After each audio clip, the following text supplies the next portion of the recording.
good, y'all? Welcome back to the reaction channel. It's your boy DK. This is Adam's response to Latoya. Obviously, you've seen the title. If you can see it up there in the corner. I ain't even gonna waste time for long videos. Get right into it. I heard it was spilling some beans. No cow. Let me speak that truth. All right.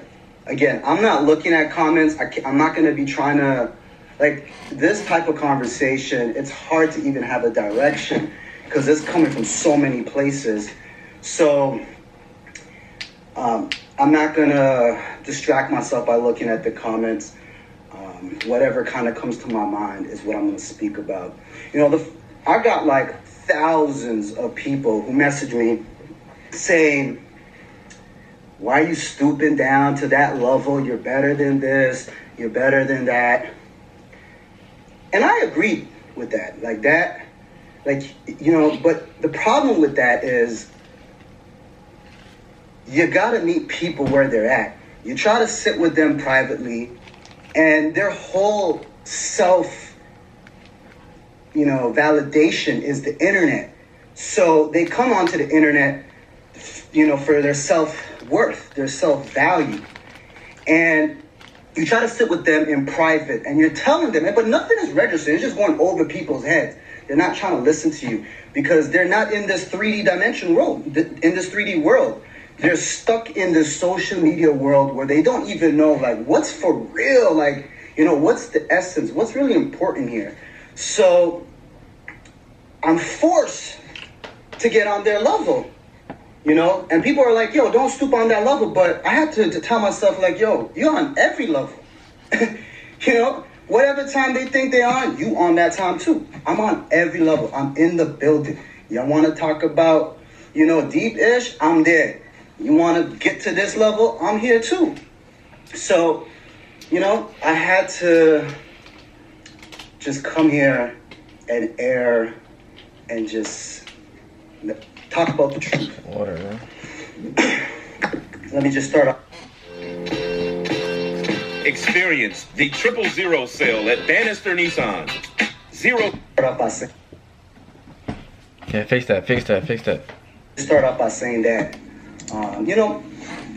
it's unfortunate because, my life is people's entertainment. Some people here have this shits and giggles for this to be happening, but this is real life, real, real people involved here, and it's pretty unfortunate. I can say that. Let me state off by the root of her video is that I agreed to do an interview with this channel called Online with Tasha. It wasn't about being malicious when I went on that interview, that channel. I pretty much didn't even really know much about this channel. They reached out to me because I do interviews on a weekly basis. So they reached out to me saying that they've been a big fan forever. I'm going to show you the message. I'll show it to you guys later because anyhow.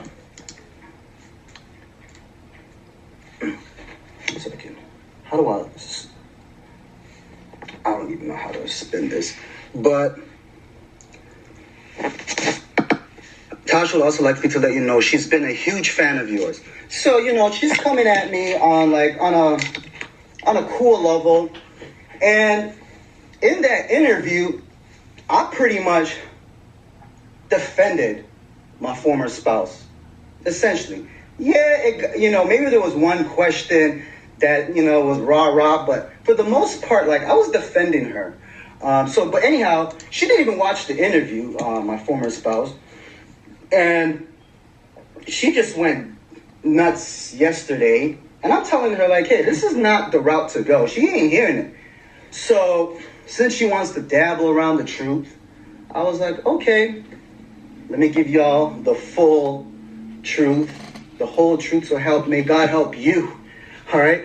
Let me first off saying, people are gonna bash me like, yo, you should be protecting women and all this stuff. Of course, yeah, we should.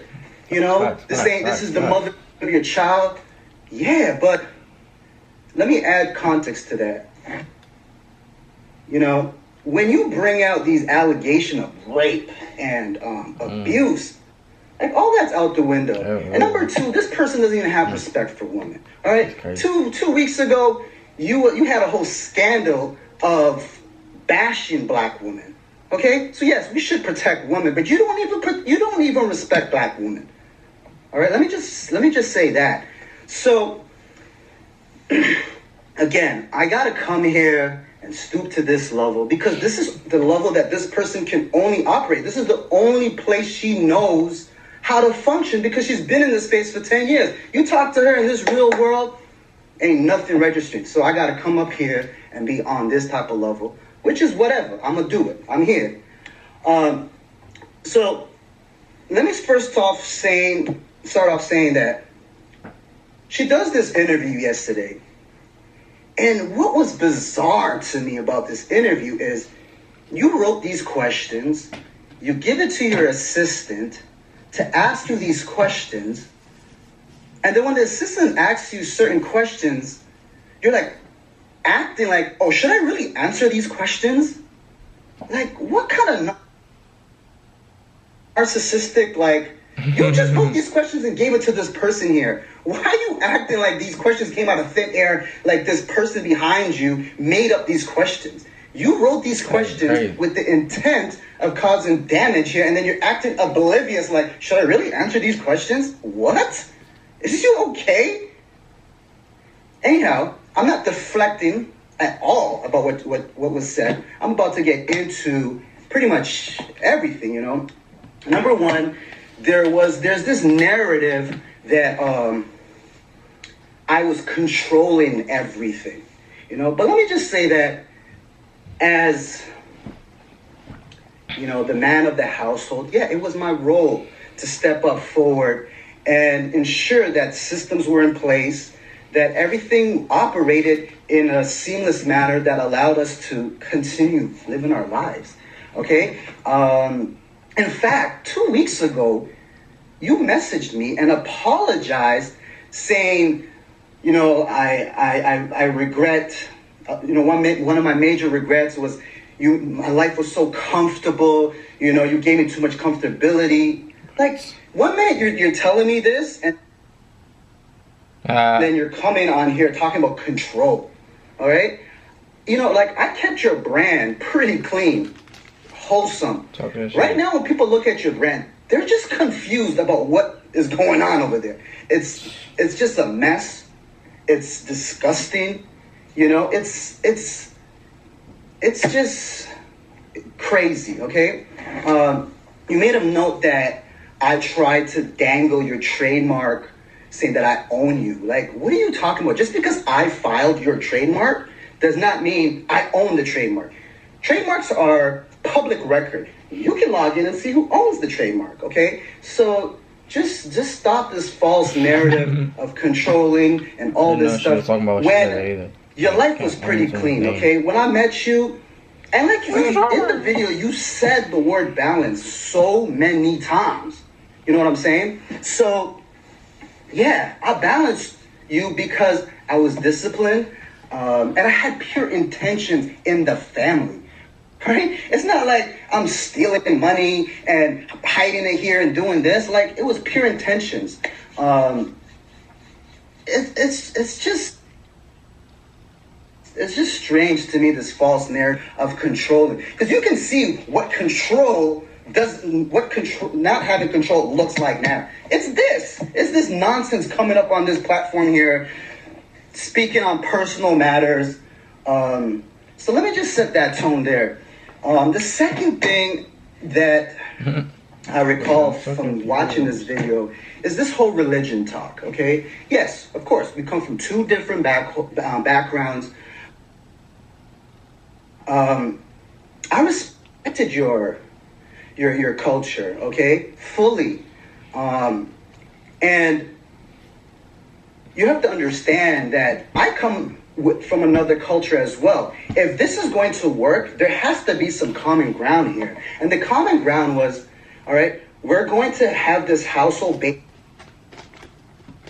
off of the basic, necessities of life, such as love, kindness, just back to the basics, okay?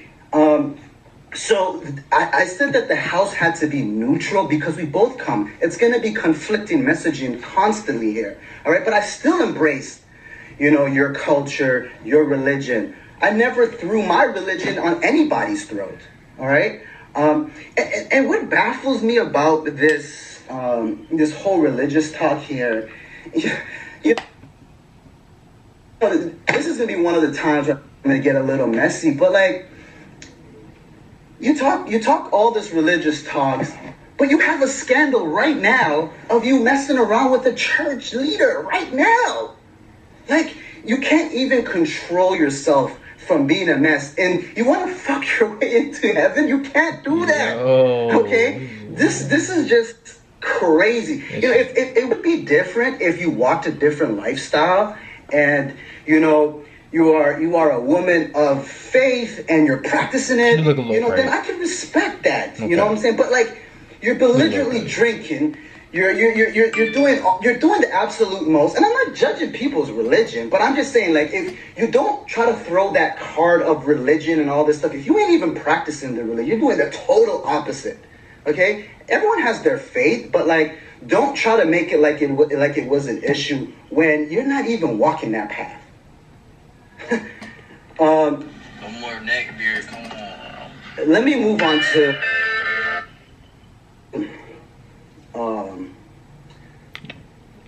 the divorce. So there was an event that occurred maybe 4 years ago.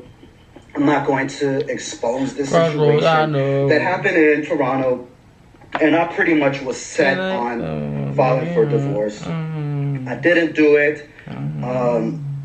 But pretty much she stepped out of the marriage. And I just had this gray cloud that always followed me. And of course, like, I had opportunities to also step out, but I always chose the family. She keeps trying to bash me that I chose the family and the kids. Yeah, I did. And yes, I'm going to choose, because I'm always going to choose responsibility over happiness, period. All right, I get it. Women want the full package, and I respect that. Everyone's entitled to happiness, but I'll always choose responsibility over happiness and keeping the family together, because there's no such thing as the grass is greener. There's always going to be problems. So this card of we only sticked around because we had kids and we had different operations happen. Yeah, like, I had that. Plus, you're hopeful. You're hopeful. So don't use this card that I was just here for financial gain. That's bogus, okay? That's just crazy to me.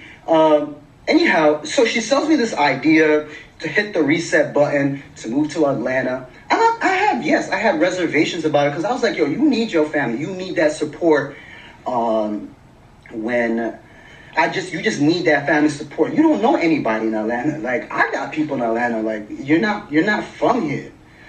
But, the idea of a reset button was convincing. So we made that move. And 1 month into moving to Atlanta, she goes on this cruise. Keep in mind, like, I had reservations, but I didn't even moving to Atlanta. So 1 month coming into Atlanta, she's like, I'm going on this cruise. And I'm like, yo, we just moved here. What you talking about a cruise right now? Like, we gotta figure this thing all out. You want to go party on a cruise for 4 or 5 days? Is you good? What's popping? But you know what? I didn't want to be controlling. I was like, you know what? Go. I'm here with the kids. Good, what's popping? In a new setting. Burn the whip, I got an option. And I just had this gut feeling that something was happening. So when she comes back, plus I got, someone cued me that something did happen. Y'all spying on each other. she comes in. She doesn't even really greet me. She goes into the room. Okay, now we're going to talk about this whole abuse stuff that she was talking about yesterday. She goes into our marital space. And let me give some context here that's very important here. You know, when we were right before moving to Atlanta, we sat down with a family member who said, hey, you guys need to stop showcasing your bed, your marital space there. You got to keep that as a safe haven away from the public. And that was kind of what we understood moving to Atlanta. So when I knew what I knew and I saw her go into the master bedroom and just lay on the bed, I was just like, the audacity of you to just, after you know where you've been, to come sit down on this bed right here. And I told her, get the hell out of here. What you talking about? There was a hustle and tussle. I never striked her, okay? I never put my hand on her. And that was it. Was she probably scared? Yeah, she probably was. Because I was angry, like, how dare you come back from a cruise doing some ish, which you already admitted to in the video yesterday, and lay up in our bed like nothing just happened. Okay? I never striked you, I never hit you or anything of that nature. Right? In fact, don't even talk about hitting. I got like a 20-minute video of you attacking me, okay? With your mom in the video and your assistant. All right, and you know this. You know exactly what I'm talking about. Anyhow, I don't want to go there. You know, this is just disgusting that I got to come here and defend myself. All right, so that's now there's like damage in the marriage here, and I got my guard up now. You know, like I'm just moving forward. This is like we moved in September. This occurred in October. Come New Year's, now she's telling me she's pregnant. So I'm thinking, like, did something happen in the cruise to lead forward to this? You know, even her family asked her, like,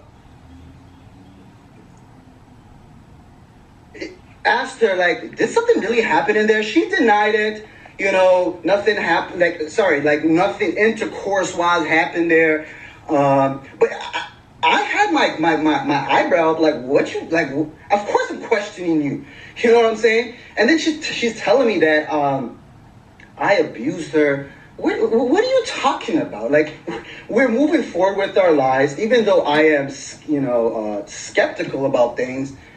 To say that, like, I raped you, what are you talking about? Like, that was the one thing from yesterday that I was just like, unbelievable. And this is what gaslighting is. You know what you did 2 months ago, but to deflect the truth here, you try to throw in this rape BS.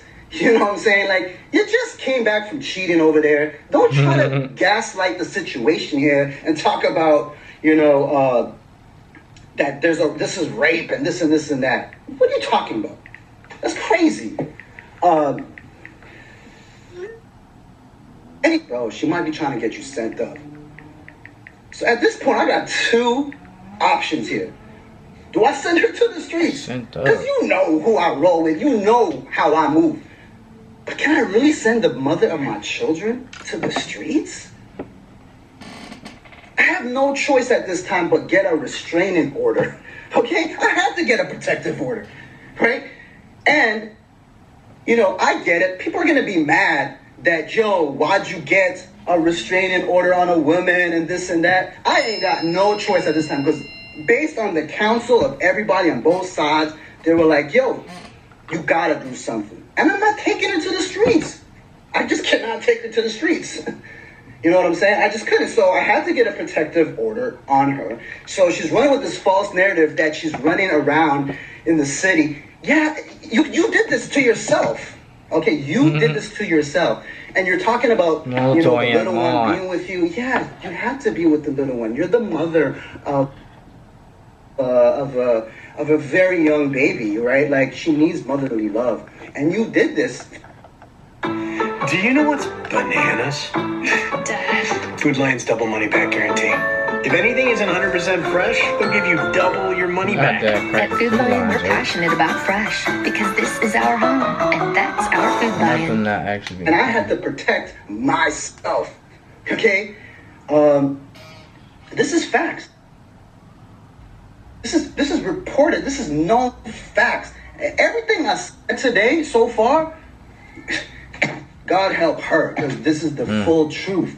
So now she's just lost in the sauce. She's out there. She's no longer in the house, and I pretty much is getting heat from her family to drop the protective order and just move on. And I dropped the protective order because, you don't want that pressure on it coming from everybody. I only did this to let everybody know, like, yo, pump your brakes. Y'all doing the absolute most for a show. But here's the problem I have about this show. Right, like, you going crazy for this show.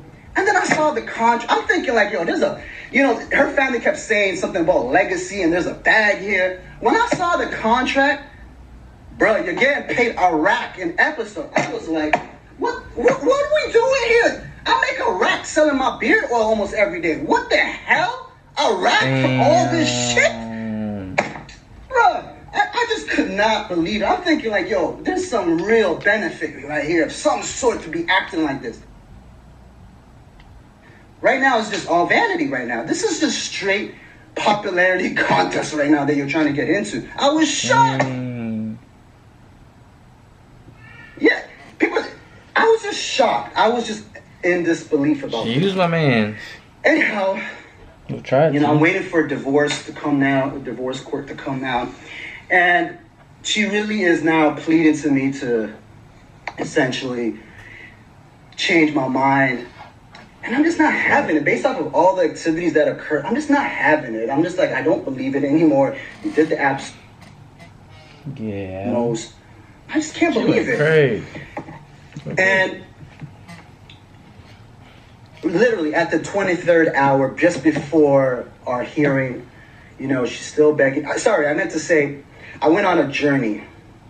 I left the state to just really, again, do I really want to give up on the family? This, what has transpired. I went on this crazy journey by myself, just self-reflection. I come back literally like 3 hours before the court hearing. I dropped the case. There was a moment of relief. We're like, we can move on with our lives. So the next day, we go out. We had it just felt right. Like we went out. It just really felt like a relief, a moment. And the next day came, and she's crying. All of a sudden, I see her crying in the car, and I'm like, literally the next morning, she's crying in the car, and I'm like, what's going on? What happened? And she's saying, why is everybody messing with my mental health? Why'd you drop the divorce? I just looked at her. And at that moment, I literally just threw my hand in the air and I surrendered. I just surrendered and I said, you do whatever you want. Can't about to die. I know. I'm white. Let's finish this joint real quick. Let's finish this joint. Me, I am good. Like, I just threw my hand up and I was like, I'm good. Do whatever you want. Literally 24 hours later, or 72 hours later, she filed for divorce. It's like a game at this point. It's like childish games. She files divorce, and I never asked her to change it. That's why if you see in the public record, I drop a divorce, and then she files it for literally 48 hours later. And I just knew at that time, this test right here, my job was done here. I had proved this to the creator that I did my best, and this was just for shits and giggles. What's fascinating about this video release yesterday is we settled, divorce is done, but you're still bitter. Like, why are you bitter? Like, it's done. Your problem here is it's fake happy, right? You're trying to, and no one has survived you, okay? Literally, everybody is, you have nobody anymore, okay? You literally have no body anymore on your side. All your friends are gone. Like, even you had 2 weeks ago, your girl Precious came to visit you. The one that you're making fun of in this black video, I mean, this you making fun of a black woman, whatever, 2 weeks ago, comes and visits you. What happened? Like no one survives you. You go to the church, it's a mess. Oh, you fire every assistant. You don't even talk to your mom right now. You know, and it's just crazy. Like, it's just unreal to me that, like, no one can survive you. And I'm so sorry that I had to stoop to this level to come and let this person know, like, what it is. Because when you try to talk to them in private, they completely just, like, oblivious. They're not in tune with this world. Everything is validation from the internet. It's who they are is based on the worth of, you know, that comes from the internet. Like, you lying out here about this new dude buying you a rollie. Girl, your damn receipt is right here. You bought the rollie for yourself. Why are you attributing it to him? Like, it's just crazy. Be happy. Like, you're doing the absolute most. It's crazy to me. I'm about to go watch his actual video. He dropped an actual video of him responding. Right now he's probably like upset and shit. But yeah.